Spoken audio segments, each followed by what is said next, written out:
ஒரு பர்டிகுலர் மந்தில் ஒரு ஓவம் தான் உண்டாகும். மில்லியன் கணக்கில் ஸ்பெர்ம்ஸ் வரும். அந்த ஒரு ஓவம்க்கு அந்த 1,000,000 ஸ்பெர்மில் ஒரு ஸ்பெர்மை கூட பிடிக்கலன்னா it will not fuse. It is a random choice. ஏன் ஆகலன்னு கேட்கவே முடியாது. It is just that ovum didn't like that sperm. இப்போது அவங்க வெயிட் ரிடக்ஷன் பண்ணால் அவங்களோட ரீப்ரொடக்டிவ் கெப்பாசிட்டி பெட்டர் ஆகும். எளிதாக கர்ப்பம் ஆக முடியும். எந்த மெடிசனுமே கூட தேவைப்படாது. பட் அது பண்ணுறதுக்கு அவங்க ரெடியாக இல்லை. They want short cuts. பட்டனை தட்டினா கையில் இட்லி வேணுங்கிறாங்க. ஓகே, இட்லி கிடைக்கும், ஆனால் குழந்தை கிடைக்குமா? டெஃபினட்டாக முடியாது. Definitely fertility issues have become more. எனக்கு இன்னைக்கு போனால் இன்றைக்கே மேஜிக் மாதிரி தெரியணும், இன்றைக்கே எனக்கு எல்லாம் சரியாகணும். That can never happen. Okay, medicine is not magic. எவ்வளோதான் சயின்ஸ் அட்வான்ஸ் ஆயிருந்தாலும் இன்னும் பேஷண்ட்ஸ் வந்து அந்த மேஜிக் ரிசல்ட்ஸை எதிர்பார்க்குறாங்க. The more obese the woman, she is less fertile. So அவங்களுக்கு வந்து குழந்தை பிறக்கிறதுக்குரிய வாய்ப்புகள் வந்து குண்டாக குறைஞ்சிக்கிட்டே போகும். கருவுற்ற தாய்மார்கள் சைடில் பார்த்தீங்கன்னா எங்கேருந்து அந்த கான்செப்ட் வந்ததுன்னு தெரியாது. பெட் ரெஸ்ட் கான்செப்ட், வேலையே செய்யறது கிடையாது. அந்த வரும்போது அந்த ஃபைலை கூட ஹஸ்பண்டும் மாமியார் தான் தூக்கிட்டு வருவாங்க. காஞ்ச திராட்சையை பாலில் போட்டு அதை பாதாமில் போட்டு கொதிக்க வச்சு குடிக்கலாமா? நான் சொன்னேன், அம்மா நான் செஃப் கிடையாது, நான் டாக்டரு. இதெல்லாம் வந்து நீ வெறுமனே வாயில போட்டு தின்னாலே போதும். But well set. ஆக்சுவலி அது டாக்டர்னாலே அது ஒரு பிம்பம் இருக்கு. எல்லாமே தெரியும்ப்பா, அவங்களை கேட்டு நம்ம செஞ்சிடலாம் இல்லை? இன்றைக்கி டாக்டர்ஸ் நம்ம ஒவ்வொரு இடத்துலையுமே பார்க்கும்பொழுது அவங்களுக்கான இடத்த ரொம்ப அழகாக பிடிச்சிருக்காங்க. அதில் முக்கியமாக மேம் பற்றி சொல்லணுன்னா, to right a book is not easy. Unless and until you have to be very very true to yourself before you journal something. So அதை வந்து இன்றைக்கி உண்மையாக ரொம்ப அழகாக க்ரியேட் பண்ணியிருக்காங்க இந்த புக் சொல்லலாம். Doctors dreams destiny by doctor K Balakumari ma'am. So இன்றைக்கி நிறைய விஷயம் நம்ம பேச போகிறோம். அண்ட் முக்கியமாக டாக்டர்ஸை பற்றி ஒரு மித் இருந்துகிட்டே இருக்குது. அந்த மித் என்னன்றதை பிரேக் பண்ணலாம். ரொம்ப ரொம்ப சந்தோஷமாக இருக்குது மேம் உங்களை சந்திச்சதில். ஏன்னா 50+ years of experience அண்ட் எத்தனை பேஷண்ட்ஸ், எத்தனை விஷயங்கள், எத்தனை இன் அண்ட் அவுட் நீங்கள் பார்த்துருப்பீங்க இல்லையா? Tell me about that journey first. How was that? Very சேலஞ்சிங்காக இருந்திருக்கும்ல. நான் வந்து எங்கள் குடும்பத்துலேருந்து வந்த முதல் டாக்டர். அதை விட முக்கியமான என்னென்னா 5th ஸ்டாண்டர்டுக்கு மேலே படித்த பொண்ணு நான் தான். நான் ஒரு ரிமோட் வில்லேஜ்லேருந்து வரேன். இந்த புக்கு எழுதும்போது எங்களுது வந்து இந்த புக்கு வந்து 50 years of entering into MBBS. 1976 எமர்ஜென்சியில் நாங்கள் வந்து MBBS உள்ள என்ட்ரானோம். எங்கள் பேட்ச்மேட்ஸ் எல்லாம் சேர்ந்து அவங்களோட பர்சனல் எக்ஸ்பீரியன்ஸஸ் பற்றி இந்த புக்கில் சொல்லியிருக்காங்க. It is a varied experience. சில பேர் வந்து பர்சனல் லைஃபு, சில பேர் கேரியர், சில பேர் how they found it difficult to settle down abroad. அப்புறம் இங்கேயே இந்த துறையில் இருந்துக்கிட்டே வேறு துறைகளெல்லாம் எடுத்து பண்ணவங்க. இப்போ ஒருத்தர் வந்து ஹிப்னோதெரப்பி பண்ணியிருக்காரு, ஒருத்தர் ஜோசியராக இருக்கார். ஸோ இந்த மாதிரி பல கலந்த விஷயங்களை கொடுக்கறது இந்த புக்கு. ஸோ இதை வந்து நான் எடிட்டர். என்னோட சாப்டர்ஸ் ஒரு 4 சாப்டர்ஸ் இருக்குது. I hope it is interesting for everyone. And where it started actually, because நீங்கள் சொன்ன மாதிரி இப்போ நம்ம ஒரு புக்கை எழுதுனோம்னா நம்மளை பற்றி எழுதணும் தான் we will feel about it. But why is this mix of எல்லாரோட ஒரு எக்ஸ்பீரியன்ஸுமே ஒரு புக்கில் கொடுக்கணும் அப்படின்றது I am sure something would have provoked you. And அதனால தான் பாலகுமாரி மேம் இன்னைக்கு அதை எடுத்துகிட்டு வந்திருக்கீங்க இல்லையா? So where did this start? நான் வந்து எரிக் சீகல்னு ஒருத்தரோட புக்கு படித்தேன். த கிளாஸ் அப்படின்னு இருக்கும். Okay, it is a very fiction ஆக்சுவலாக அது. Okay, it is about a batch of classmates who started studying medicine together and how they ended up. That is actually a fiction story. எனக்கு அதை பார்த்து நம்ம batch, எங்கள் batch வந்து ரொம்ப brilliant batch. ஏன்னா எமர்ஜென்சி பீரியடில் செலக்ட் ஆனதுனால அப்போ வந்து இந்த லஞ்சம் ஊழல்லாம் எதுவும் கிடையாது. So straight selection. So everybody was brilliant. So அவங்களோட எல்லாரோட எக்ஸ்பீரியன்ஸையும் நம்ம ஒரு புக்காக கொண்டு வந்தோம்னா ரொம்ப நல்லாயிருக்கும் அப்படின்னு நினச்சேன். எல்லாரும் இப்போ 40 பேர் இந்த புக்கில் கான்ட்ரிபியூட் பண்ணியிருக்காங்க. They were very enthusiastic to share their life. So I thought it's once in life time opportunity. அதனால் அவங்க எல்லாரும் இது 40 சிறுகதைகளை படிக்கிற மாதிரி உங்களுக்கு. Yeah, correct. இல்லை ஆக்சுவலி அந்த கான்டென்ட்ஸ் பார்க்கும் போதே நீங்கள் எல்லாருமே இந்த புக்கு படிங்க. ஏன்னா அவங்க சொன்ன மாதிரி தான் நிறைய விஷயங்கள் இருக்குது. எனக்கு என்னென்னா இன்றைக்கி லைஃப்பில் வந்து முக்கியமாக looking back yourself is very very important. அதுவும் ரொம்ப அழகாக இந்த சாப்டரில் கொண்டு வந்திருக்காங்க. Thank you so much for giving this book to me. And என்னையும் அது படிக்க வச்சாங்க மேம். ஏன்னா it's been ages like I left all these book reading and all that. So thank you ma'am for that. Ma'am இதில் இருக்கிற மாதிரி தான் doctors also do have dreams இல்லை? ஆனால் இது எப்படி ஆயிடுச்சுன்னா அதாவது டாக்டர் வெர்சஸ் பேஷண்ட்ஸ் அப்படி போயிடுச்சு. அண்ட் இன்னொன்று அந்த பயம் எப்பொழுதுமே நீங்கள் என்னையே கேட்டிங்கன்னா ஏதாவது ஒரு உடம்பு சரியில்லை போன ஐயோ இந்த பிளட் டெஸ்ட் எடுத்தால் ஏதாவது சொல்லிடுவாங்களோ அம்மா இது ஏதாவது டாக்டர் சொல்லிடு அந்த ஒரு பயம் கலந்த ஒரு விஷயம் எப்பொழுதுமே டாக்டர்ஸ் மேலே இருக்குல்ல. How do you look at that? இது எல்லாருக்கும் இருக்கிற ஒன்று.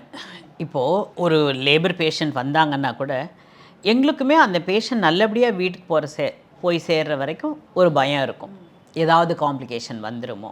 நமக்கு இது வரப்போகிறது என்னன்றது நிச்சயமாக தெரியாத போது ஒரு பயம் இருக்கிறது சகஜம். அந்த பயத்தை மீறி இது நான் ஃபேஸ் பண்ண வேண்டிய ஒரு விஷயம், ஸோ ஃபேஸ் பண்ணி தான் ஆகணும் அப்படின்ற எண்ணத்தை மாற்றிக்கும் போது you face it bravely. That is how I usually overcome all my fears. This is what I am destine to do, this service is what I am destine to do, let me do properly. இப்போ டாக்டர்ஸை பார்க்கும்பொழுது ஒரு விஷயம் சொல்கிறாங்க ma'am, 5 மினிட்ஸ்லலாம் பார்த்துடுறாங்க ஒரு patient, ஒரு 10 மினிட்ஸில் வந்து ப்ரிஸ்கிரிப்ஷன் கொடுத்துட்றாங்க, அப்புறம் ஒரு 12 மினிட்ஸில் என்ன டேப்லெட்ஸ் நீங்கள் எடுக்கணும்னு முடிஞ்சிடுது. It is always the journey speaks a lot இல்லை மேம். அந்த டைம் பீரியடுக்கும் இப்போ இருக்கும்பொழுது the world is too fast. But இது எப்படி பார்க்குறீங்க? ஆனால் நீங்கள் இது அந்த காலத்துலையும் இருந்தது. எல்லா டாக்டர்ஸும் வந்து நிதானமாக பேஷண்ட்ஸோட ஸ்பெண்ட் பண்ணுறது கிடையாது, ஓகேவா? Especially once you become very busy, the time that you spend with the patients become less. It is directly proportionally less, you should say. The more patients you have, the less time you spend. But இதுக்கு தான் வந்து நம்ம என்ன பண்ணணும், first இந்த appointment system கொண்டு வரணும். வாக்கின்னே இருக்கக்கூடாது unless it is an emergency. Okay, நீ டாக்டரை போய் பார்க்கணுன்னா நம்ம ஊரில் நினச்சா வந்து பார்க்கக்கூடிய அளவுக்கு இன்னும் இருக்குது. நீங்கள் ஃபாரின்லலாம் வந்து நீங்கள் பார்த்தீங்கன்னா ஒரு டாக்டரை பார்க்கணுன்னா அப்பாயின்மெண்ட் வாங்காமல் நீங்கள் அப்படியே வாக்கினா போக முடியாது unless it is an emergency. So அப்போ எனக்கு இன்றைக்கி நான் 10 பேஷண்ட் தான் பார்க்கணும், 15 பேஷண்ட் தான் பார்க்கணுன்னா I will be able to spend more time with them. எனக்கு ஐயோ பின்னாடி பேஷண்ட்ஸ் வெயிட் பண்ணுறாங்க, எனக்கு வந்து ப்ரெஷர் கிடையாது. அடுத்தது வந்து டெஃபினட்டாக என்ன அவசரமாக இருந்தாலும் ரெகுலேட் பண்ணிக்க வேண்டியது டாக்டரோட கடமை. ஸோ நான் வந்து இப்போ ஒரு முக்கியமான patient I need to spend time for 30 மினிட்ஸ்னா டெஃபினெட்லி அவங்களுக்கு அந்த 30 மினிட்ஸ் ஒதுக்குவேன். அண்டு அந்த பர்சனல் ரிலேஷன்ஷிப் எஸ்டாப்ளிஷ் பண்ணல பேஷண்ட்டோடனா அது ரொம்ப நாளைக்கு நிலைக்காது. ஆனால் இப்போ இதை தாண்டி வந்து சின்ன ஜுரமே நம்ம போனாலும் the asking us to take too many டெஸ்ட்ன்ற ஒரு விஷயம் இருக்கு இல்லையா? Yes we have to analyse. ஆனால் அதை தாண்டி வந்து திடீர்னு வந்து இந்த ஸ்கேன் எடுங்க, இந்த டெஸ்ட் எடுங்க, அந்த பிளட் டெஸ்ட் எடுங்க அப்படின்ற ஒரு விஷயமும் மக்கள் இப்போ எப்படி ஆயிடுச்சுன்னா என்னப்பா ஹாஸ்பிட்டல் போனாலே காசு போடுங்கிறாங்க. இது வந்து 2 பேர் மேலேயும் தப்பு இருக்குது.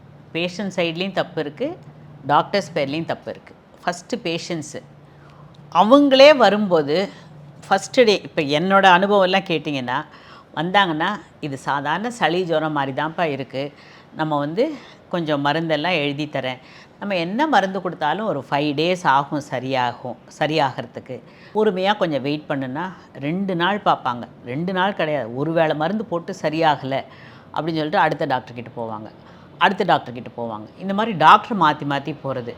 நீங்கள் ஒரு பிளட் டெஸ்ட் பண்ணி பார்த்துடுறீங்களா, அவங்களே தான் இப்போல்லாம் நிறைய நேரம் நான் வந்து வயிறை எக்ஸாமின் பண்ணிட்டு அப்போ ப்ராப்ளம் ஒன்றும் இல்லைன்னா ஒரு ஸ்கேன் பார்த்துடலாமே doctor. It is most of the time a request from the patients. அது ஒன்று. ரெண்டாவது, இஃப் இட் இஸ் லைக் இந்த காலத்தில் it is become a defensive practice. Okay, நீங்கள் வந்து இந்த சளி ஜுரம் ஆரம்பிக்கிறது ஃபஸ்ட்டு டேயே ஆரம்பிக்கும் போது நீங்கள் எல்லாருக்கும் அந்த இன்வெஸ்டிகேஷன் எழுதணும்னு தேவையில்லை. பட் முக்காவாசி ஜுரம் நார்மலாக சரியாயிடும். பட் மிக மோசமான கண்டிஷன்ஸும் அந்த ஜுரத்தில் தான் ஆரம்பிக்கும். Even a blood cancer can start with a fever. Typhoid malaria will start with a fever. பயங்கர மெனிஞ்சைட்டிஸ் அதெல்லாம் கூட எல்லாம் ஸ்டார்ட் வித் ஃபீவர். நான் ஃபஸ்ட்டு டே எக்ஸாமின் பண்ணும்போது இவ்வளோத்துக்கும் டெஸ்ட் எழுத மாட்டேன். சில விஷயங்களை கண்டுபிடிக்கிறதுக்கு 1 மாதம் கூட ஆகும். நான் ஸ்டெப் பை ஸ்டெப்பாக இதில் சரியாகலை, ஸோ அடுத்தது என்னன்னு போகணும்னா நம்ம டெஸ்ட் பண்ணிக்கிட்டே தான் இருக்கணும். அந்த ஸ்டெப் பை ஸ்டெப் போகிறது நிறைய பேஷண்ட்ஸுக்கு வந்து பிடிக்கிறது இல்லை. எனக்கு இன்றைக்கி போனால் இன்றைக்கே மேஜிக் மாதிரி தெரியணும், இன்றைக்கே எனக்கு எல்லாம் சரியாகணும். That can never happen. Okay, medicine is not magic. எவ்வளோ தான் சயின்ஸ் அட்வான்ஸ் ஆயிருந்தாலும் இன்னும் பேஷண்ட்ஸ் வந்து அந்த மேஜிக் ரிசல்ட்ஸை எதிர்பார்க்குறாங்க. Magic results can never happen in medicine. Body needs time to recover. அந்த டைம் கொடுக்கறதுக்கு முன்னே நீங்கள் ரிசல்ட் தெரியணும்னா we end up in doing all these tests. So 2 பக்கமும் பொறுமை வேணும். Patients also should realize it's not like magic. The doctor also should take time to explain to the patient. இப்போ நான் 3 நாளைக்கு ப்ரிஸ்கிரிப்ஷன் கொடுத்தா ஒரு வேளை போட்டு சரியாயிடுச்சுன்னு நிறுத்திடுவாங்க. இப்போ ஒரு நாளைக்கு மருந்து போட்டு சரியாகுதுன்னா the infection has started getting controlled. ஒரு டோஸ். மீதி இருக்கிற ஃபுல்லாக எலிமினேட் பண்ணோம்னா அது 3 நாள் ஆகும், 5 நாள் ஆகும் அந்த பாக்டீரியாஸை வைரஸை போக்குறதுக்கு. பட் நீங்கள் நிறுத்திட்டீங்கன்னா ஒரே நாளில் என்ன ஆகும், ரெசிஸ்டன்ஸ்னு வரும், உன்னோட மருந்து செல்லுபடியாகாது. So the resistance comes. நம்ம ஊரில் ஆன்டிபயோட்டிக் அப்யூஸ் நிறைய இருக்குது. டாக்டர்ஸுமே எடுத்த உடனே ஆன்டிபயோட்டிக் எழுதி கொடுக்கறது இருக்குது. பேஷண்ட்ஸை அதை அரைக்குறையாக 1-2 போட்டுட்டு அந்த ரெசிஸ்டன்ஸை இன்னும் ஜாஸ்தி பண்ணுறதும் ரெண்டும் இருக்குது. ஒரு குழந்தை பாக்கியம் அப்படின்றது வந்து பெண்களை தான் இன்னமும் தி ஹேவ் தட் ப்ராப்ளம். ஒருவேளை இவங்களுக்கு தான் அந்த குறை இருக்குமோ அப்படின்றது ஆண்கள் சைடு இன்னமுமே அந்த தாட் ப்ராசஸே போக மாட்டேன். ஒரு ஹஸ்பண்ட் ஒய்ஃப்குள்ளே வந்தாலே ஃபஸ்ட்டு ஒய்ஃபை ஸ்கேன் பண்ணி பார்த்துடலாப்பா, இவங்களுக்கு ஏதாவது குறை இருக்குமா அப்படின்ற ஒரு விஷயம் இருக்குல்ல மேம், இது எப்படி பார்க்குறீங்க? இது வந்து the woman is the one actually gives out the child, so they think she is the reason. But இப்போ நிறைய மைண்ட் செட் மாறிடுச்சு. People are aware that the மேல் பார்ட்னர் வெரி ரேர்லி. இப்போ நான் வந்து எம்பிபிஎஸ் ஜாயின் பண்ண போதெல்லாம் பார்த்தீங்கன்னா மென்னை வந்து எக்ஸாமின் பண்ண சொல்கிறதுக்கே ரொம்ப பெரிய கஷ்டமாக இருக்கும். they will never undergo test. இப்போ அந்த மாதிரி கிடையாது. the educated men are very willing to have test done. நான் பண்ணிக்கிறேன், எனக்கும் பண்ணிவிடுங்க அப்படின்னு வந்து மோஸ்ட்லி வாலண்டியராக கேட்பாங்க. வெரி வெரி ரேர்லி நான் டெஸ்ட் பண்ணிக்க மாட்டேன் அந்த மாதிரி சொல்கிற ஆண்கள் வந்தாலே எங்களுக்கு அவங்க மேலே சஸ்பிஷன் வந்துடும். ப்ராபப்ளி இந்த ஆள் வேறு எங்கேயோ டெஸ்ட் பண்ணியிருக்கிறான், ஸோ இவனுக்கு வந்து சரியில்லை போல் இருக்கு, அதனால தான் டெஸ்ட் பண்ணிக்க மாட்டேங்கிறான் அப்படின்ற சஸ்பிஷன் வரும். தென் நான்லாம் வந்து I refuse to treat. I said unless உங்கள் ஹஸ்பண்டோட ரிசல்ட் வந்தாலொழிய நான் ஃபர்தராக உங்களை பார்க்க மாட்டேன். We have a right to refuse. மென்னுக்கு இருக்கிற டெஸ்ட் வந்து ரொம்ப எளிதான டெஸ்ட், ஒரு செமன் அனாலிசிஸ். விமெனுக்கு இருக்கிற டெஸ்ட் வந்து எல்லாமே costly and most of the time கொஞ்சம் இன்வேசிவ் டெஸ்ட். பர்சனலாக வஜைனல் எக்ஸாமினேஷன், வஜைனல் ஸ்கேனு அந்த மாதிரிலாம் போகிற விஷயம். ஒரு சின்ன டெஸ்ட்டை பண்ணிக்கிறதுக்கு அவருக்கு சம்மதம் இல்லைன்னா why would I subject the woman to all these invasive tests? I refuse to treat. Ma'am used to refuse நினைக்கிறேன் இல்லையா? ஆமாம். And what will their reaction be? Then they will come up with the results. இல்லைன்னா why subject the woman to torture? நீங்கள் medicate பண்ணுறதாகட்டும், investigate பண்ணுறதாகட்டும், the women. But இப்போ இந்த educated விமன்லாம் வந்து they are well aware, educated men are well aware. மாறி இருக்கு, it has changed a lot. இப்போ வர ஜென்ரேஷன்லாம் பார்த்தா they come with the husband, no other elders accompany, so they say there's no pressure from the in-law side or the mother side.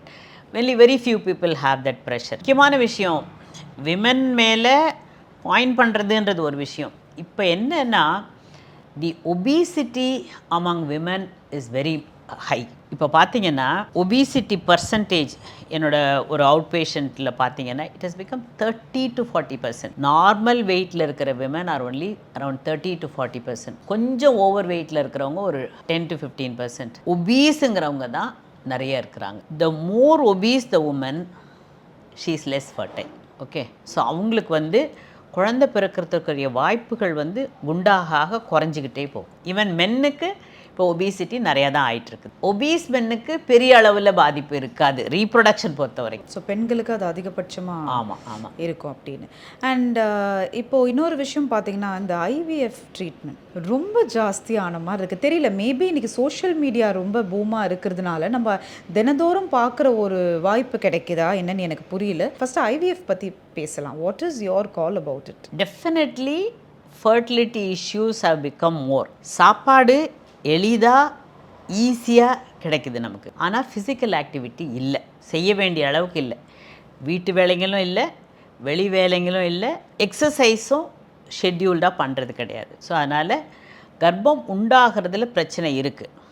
But என்னென்னா 80 kgs இருக்கிற ஒரு woman வந்தாங்கன்னா irregular periods madam, நான் வந்து கன்சீவ் ஆக பிளான் பண்ணுறேன் சொன்னால், அம்மா நீ கொஞ்சம் வெயிட்டை குறைஞ்சிட்டு வந்தேன்னா உனக்கு ஆட்டோமேட்டிக்காக கர்ப்பம் நின்றுடும். அது 6 மாதம் 1 வருஷம் ஆனால் கூட பரவாயில்ல, நீ கொஞ்சம் நேச்சுரலாக ட்ரை பண்ணு அப்படின்னு சொன்னால் தே won't do that. இல்லை நீங்கள் ஏதாவது மருந்து மாத்திரை இன்ஜெக்ஷன்ஸ் கொடுத்து எனக்கு பண்ணுங்கள். இப்போது அவங்க வெயிட் ரிடக்ஷன் பண்ணால் அவங்களோட ரீப்ரொடக்டிவ் கெப்பாசிட்டி பெட்டராக எளிதாக கர்ப்பம் ஆக முடியும். எந்த மெடிசனுமே கூட தேவைப்படாது. பட் அது பண்ணுறதுக்கு அவங்க ரெடியாக இல்லை. They want short cuts. பட்டனை தட்டினா கையில் இட்லி வேணுங்கிறாங்க. ஓகே, இட்லி கிடைக்கும், ஆனால் குழந்தை கிடைக்குமா? டெஃபினட்டாக முடியாது. ஸோ நம்மளோட எஃபர்ட் போடுறதில்லை. That is being exploited. பொறுமையே கிடையாது. 6 மாதம் ட்ரை பண்ணு, 1 வருஷம் ட்ரை பண்ணு, ஓஹோ 3 மாதம் 2 மாதம் நிற்கலைன்னா அடுத்த ஸ்டெப் என்ன, அடுத்த ஸ்டெப் என்ன, அடுத்த ஸ்டெப் என்ன, அப்படி போய்கிட்டே ஆனா இருக்கும். இன்னமும் இருக்குல்ல மேம், ஃபேமிலியிலே பார்க்கும்பொழுது இப்போ கல்யாணம் ஆகி ஒரு 45 டேஸ் ஒரு அந்த மாதிரி நாட்கள் என்னம்மா ஏதாவது தள்ளி போயிருக்கா, ஏதாவது ஒரு விஷயம் இருக்கா அப்படின்னு கேட்கும்பொழுது பெண்கள் என்ன பண்ண நம்ம ஊரில் இது வந்து சோஷியல் ப்ராப்ளமாக இருக்குது, இன்னமும் இருக்குது. அதை நம்ம தடுத்து நிறுத்தணும். நான் வந்து என் பேஷண்ட்ஸ் அந்த மாதிரி கேட்டாங்கன்னா, நீ சொல்லிவிடு, நல்ல நியூஸ் வந்தால் நான் உங்களுக்கு ஃபஸ்ட்டு உங்களுக்கு தான் நான் சொல்லுவேன், அது வரைக்கும் நீங்கள் என்னை கேட்காதீங்க அப்படின்னு சொல்லிவிடு.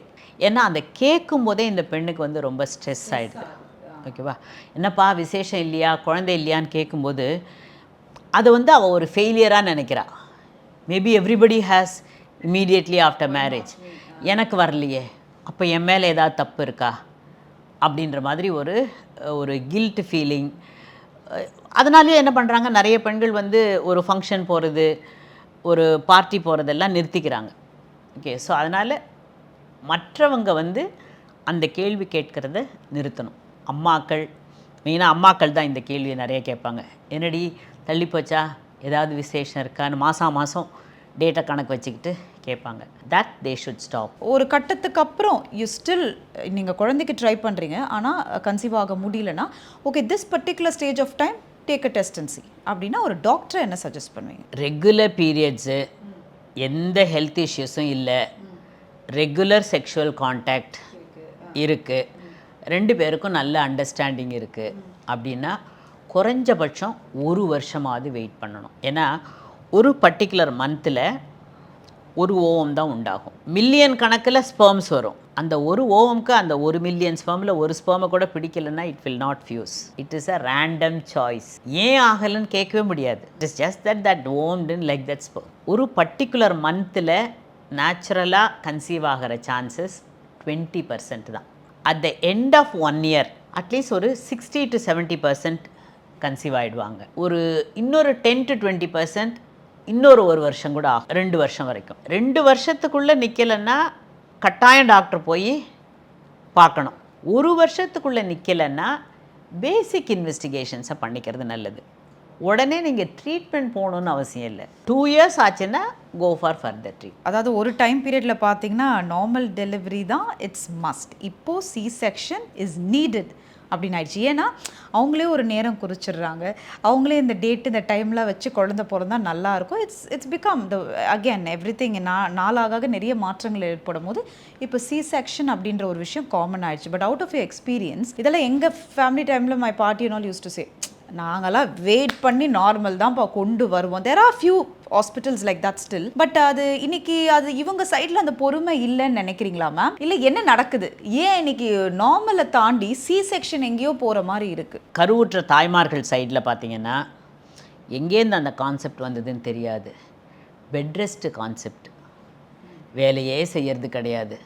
ஓகே, அந்த வரும்போது அந்த ஃபைலை கூட ஹஸ்பண்டும் மாமியாரும் தான் தூக்கிட்டு வருவாங்க. So it is a very very absurd concept that you should take rest during pregnancy. வயல் வேலை செய்கிறவங்க பாருங்கள், ரோட்டில் கூலி வேலை செய்கிறவங்க பாருங்கள், அவங்கெல்லாம் நேர மாதம் வரைக்கும் வேலை செய்கிறாங்கல்ல.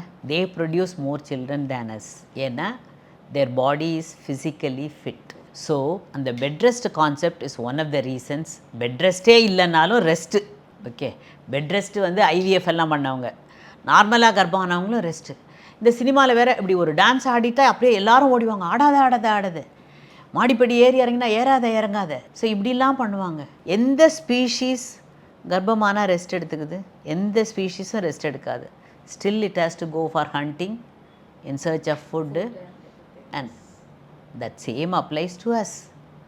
ஓகே, ஸோ ஃபிசிக்கல் ஆக்டிவிட்டி உங்களுக்கு குறையும் போது உங்களோட ஃபிட்னஸ் குறைஞ்சிடும், உங்கள் பாடியோட ஃப்ளெக்சிபிலிட்டி குறைஞ்சிடும். டெலிவரி, நார்மல் டெலிவரிங்கிறது ஒரு ஃபைனல் 100 மீட்டர் ரேஸ் மாதிரி. ரேஸுக்கு ப்ராக்டிஸே பண்ணாமல் நேராக போய் ரேஸில் இறங்கிட்டு வின் பண்ணணுன்னா முடியுமா? முடியாது. You need to practise every day. So அந்த daily exercises is a must. Even IVF test tube பேபிலாம் பண்ணியிருந்தா கூட basic minimal activities, basic exercises, upper body exercises இதெல்லாம் பண்ணணும். இப்போ நீங்கள் உட்காந்து பேசிகிட்டே இருக்கிறீங்க, இங்கே ஒரு வாட்டர் பாட்டிலை வச்சு இப்படி நான் வந்து எக்ஸசைஸ் பண்ணேன்னா என் கைக்கு எக்ஸசைஸு. ஓகே, காலை நீட்டி மடக்கினேன்னா என் கால் எக்ஸசைஸு. ஓகே, திரும்பினா முதுகுக்கு எக்ஸசைஸு. ஸோ இதெல்லாம் பண்ணக்கூடாதுன்னு ஏன் நினைக்கிறீங்க? ஒன்றுமே இல்லாமல் உட்காந்தே வேலை செய்கிறது, it is a very very harmful thing. அதுதான் நமக்கு வந்து குண்டாகிறதுக்கு காரணமாகுது, பிபி ஜாஸ்தியாகிறதுக்கு காரணமாகுது, சுகர் ஜாஸ்தியாகிறதுக்கு காரணமாகுது. இதெல்லாம் சேரும்போது it is a high risk pregnancy. High risk ப்ரெக்னென்சியில் நார்மல் டெலிவரி வாய்ப்புகள் குறைஞ்சிடும். ரெண்டாவது வந்து பேபி வந்து பெருசாகிடுது, நல்ல ஃபுட்டு, நோ ஒர்க்கு. அப்போ என்ன ஆகும்? பேபி பெருசாகிடும். இடுப்பெலும்பு அதே சைஸில் தானே இருக்குது. இப்போ நான் வந்து எபிபிஎஸ் முடித்த காலத்துலலாம் 2.5 கிலோலேருந்து 2.25 கிலோ தான் நார்மல் பர்த் வெயிட். இப்போ ஆவரேஜ் பர்த் வெயிட்டே 3 to 3.5 kg. அந்த காலத்துலலாம் 4 கிலோ பேபிலாம் பார்த்ததே கிடையாது நான், ஒரு 20 வருஷத்துக்கு முன்னே கூட. இப்போ ஈஸியாக 3.75, 4, 4.5 இந்த மாதிரி வெயிட் பேபிஸ் வருது. ஒரு பெரிய தலை சின்ன இடுப்பெலும்பு உள்ள வரணும்னா எப்படி முடியும்? It cannot. ஸோ அதனால் நார்மல் டயட், ஓவர் ஈட்டிங் கூடாது. நம்ம நார்மலாக 8லேருந்து 10 கிலோ ப்ரெக்னென்சி டைமில் போட்டால் போதும். 15 கிலோ 20 கிலோ போடுற ஆளுங்கள்லாம் இருக்கிறாங்க வெயிட் ப்ரெக்னென்சி டைமில். அந்த மாதிரி அதிகமாக வெயிட் போடுறது, வேலையே செய்யாமல் இருக்கிறது, எக்ஸசைஸ் எதுவுமே செய்யாமல் இருக்கிறது, இப்படி பண்ணும்போது டெஃபினட்டாக பேபி வெயிட் பெருசாகும், நார்மல் டெலிவரி சான்சஸ் கம்மியாகும். That is the patient side. Doctor side இப்போ என்னென்னா, நார்மல் டெலிவரிங்கும்போது 100% பிரச்சனையே இல்லாமல் பண்ண முடியாது. அந்த வஜைனா வந்து கொஞ்சம் டேர் ஆகலாம், இல்லை ப்ளீடிங் கொஞ்சம் ஜாஸ்தி ஆகலாம், இன்ஃபெக்ஷன் வரலாம், பேபிக்கு இந்த ஷோல்டர் டிஸ்டோஷியான்னு ஒன்று வர்றதுக்கு வாய்ப்பு இருக்குது. அது யாராலையும் முன்கூட்டி ப்ரெடிக்ட் பண்ண முடியாது. பேபி தலை பெருசாக இருக்கும்போது, பேபி பெருசாக இருக்கும்போது, தலைன்னுட்டு இல்லை, பேபி பெரிய பேபியாக இருக்கும்போது தலை வந்துடும், ஷோல்டர் வராது. இந்த மாதிரிலாம் காம்ப்ளிகேஷன் வந்தால் பேஷண்ட் நம்மளை திட்டுவாங்களோ, நம்மளோட சண்டை போடுவாங்களோ, பயந்துக்கிட்டு கொஞ்சம் ஏர்லியராக சிசேரியனுக்கு டிசைட் பண்ணுறதும் நடக்குது. Both the doctors and the patients R not willing to take risks. There is an element of risk which we have to take, both the patient and the doctors, if it is a normal labor. Normal டெலிவரிக்கு try பண்ணோம், அதுக்கு பொறுமை வேணும், time கொடுக்கணும், எல்லா எஃபர்ட்டும் நீங்கள் கர்ப்பம் ஆன அன்னிலேருந்து எடுக்கணும். It is not like overnight நாளைக்கு டெலிவரினா நீங்கள் இன்றைக்கி எக்ஸசைஸ் பண்ணால் ஒரு யூஸும் இல்லை. And actually one of my known aunty, she still not retired. அப்போ நான் அவங்களை கேட்டேன், எல்லாருமே ஒரு கட்டத்தில் ரிட்டையர்ட் ஆகும், நீங்கள் ஏன் ரிட்டையர்ட்னு? Beautifully she said, my mind is still not retired, why should I அப்படின்னாங்க. And I see you similarly like that, you know, the way you talk, உங்களோட attitude speaks a lot ma'am. You know அப்படி இருக்கும் பொழுது getting retired அது எப்படி இருக்குது doctors பொறுத்த வரைக்கும் நினைக்கிறேன்? இப்போ வந்து நான் பார்ஷியலி ரிட்டையர்ட்னா I don't go for procedures, deliveries எல்லாம், பட் ஐ ஸ்டில் கன்சல்ட். ஏன்னா நீங்கள் எப்படி ஒரு பில்டிங் கன்ஸ்ட்ரக்ஷனுக்கு வந்து the engineer plans and then decides how it should பின்ற மாதிரி அந்த கன்சல்டேஷன் வந்து ரொம்ப முக்கியமான aspect to bring them safely till delivery. Delivery வந்து it can be taken care by anybody, the process, but bringing them up to that stage safely and they feel make them feel good. So அந்த வேலை பண்ணிட்டு இருக்கேன். I have limited my practice but it makes me and definitely experience matters. இப்போ எப்படி பேசணும் நீங்கள் சொன்னீங்கல்ல, முதல்ல ஆரம்பத்தில் 5 நிமிஷத்தில் ப்ரிஸ்கிரிப்ஷன் கொடுத்துட்றாங்க, தட் டசன்ட் ஹேப்பன். பேஷண்ட்ஸ் என்ன கேள்வி கேட்டாலும் சில சமயத்தில் அவங்க கேள்வி கேட்குறதுலாம் வந்து ரொம்ப சில்லியாக கூட இருக்கும். உங்களுக்கு அது சில்லியாக தோணலாம், பேஷண்ட்ஸுக்கு அது முக்கியமான விஷயமா இருக்கும். ஸோ மேபி சின்ன வயசில் எனக்கு அந்த சில்லி கொஸ்டின்ஸ் எல்லாம் கேட்டால் கோவம் வரும். Because they have something in silly question அவங்க கேட்கும்போது உங்களுக்கு ரொம்ப என்னப்பா வந்தோனே இதை கேட்குறாங்க அப்படின்னு நான் சொல்லிட்டேன். ஐயோ இருக்கு போல நிறைய. என்ன மேம் ரொம்ப நேரம் நம்ம சீரியஸாக பேசுகிறோம், சொல்லுங்க. நாங்கள் வந்து இந்த காஞ்ச திராட்சையை பாலில் போட்டு அதை பாதாமில் போட்டு கொதிக்க வச்சு அதை ஃபில்டர் பண்ணி குடிக்கலாமா? நான் சொன்னேன், அம்மா நான் செஃப் கிடையாது, நான் டாக்டரு, இதெல்லாம் வந்து நீ வெறுமனே வாயில் போட்டு தின்னாலே போதும். இந்த மிக்ஸு இந்த அவுட் ஆஃப் லவ்ஸில் கேட்டிருக்காங்க போல மேம். நீங்கள் அப்படி சொன்னீங்கன்னா கரெக்டாக இருக்கும், சாப்பிட்டு ஒரு கொஞ்சம் இது ஆகிடும். என்னன்னா நீங்கள் என்ன நினைக்கிறீங்க, டாக்டருக்கு எல்லாம் தெரியும்னு. இந்த காம்பினேஷனில் எவ்வளோ கேலரி இருக்குன்னு எனக்கு தெரியாது, நீ எவ்வளோ ரைசின் போடுவேன்னு தெரியாது. If it is going to be, if you are a diabetic patient, this drink is not going to be good. But why take trouble to do all this and take? பாலாக கொடி, ரைசினாக சாப்பிடு, நட்டாக சாப்பிடு. ஏன் இப்படிலாம் போட்டு ஒரு காம்பினேஷன்? அண்ட் இந்த மாதிரி காம்பினேஷன்லாம் எங்களுக்கெல்லாம் தெரியுமான்னு கேட்டால் சிலதெல்லாம் பற்றி தெரியவே தெரியாது. நீங்கள் திடீர்னு ஃபாரினில் இருக்க ஒரு ஃப்ரூட்டு பற்றி நீங்கள் கேட்டிங்கன்னு வச்சுக்கோங்க, நான் அந்த ஃப்ரூட்டையே கேள்விப்பட்டிருக்க மாட்டேன். அதில் இருக்கிற நியூட்ரியன்ட் வந்து எனக்கு என்ன தெரியும்? I am not a nutritionist, I am not a dietitian, I know the basics of a nutrition. அது வந்து ரொம்ப வெல் செட். ஆக்சுவலி அது டாக்டர்னாலே அது ஒரு பிம்பம் இருக்குது, எல்லாமே தெரியும்ப்பா, அவங்களை கேட்டு நம்ம செஞ்சிடலாம் இல்லை? சில பேர் வந்து கேட்பாங்க, ஒரு ஆயுர்வேதிக் மெடிசன், சித்தா மெடிசன் சொல்லி இது சாப்பிடலாம் சாப்பிட்லாமா? நான் சொன்னேன், நான் எஸ்ன்னு சொல்ல மாட்டேன், நோன்னு சொல்ல மாட்டேன். ஏன்னா அதை பற்றி எனக்கு தெரியாது. தெரியாத ஒன்றை பற்றி கமெண்ட் பண்ணுறதுக்கு எனக்கு தகுதி இல்லை. நான் என்ன சொல்ல முடியும்? சாப்பிடுன்னு சொல்ல முடியுமா? சாப்பிடக்கூடாதுன்னு சொல்லக்கூடாது.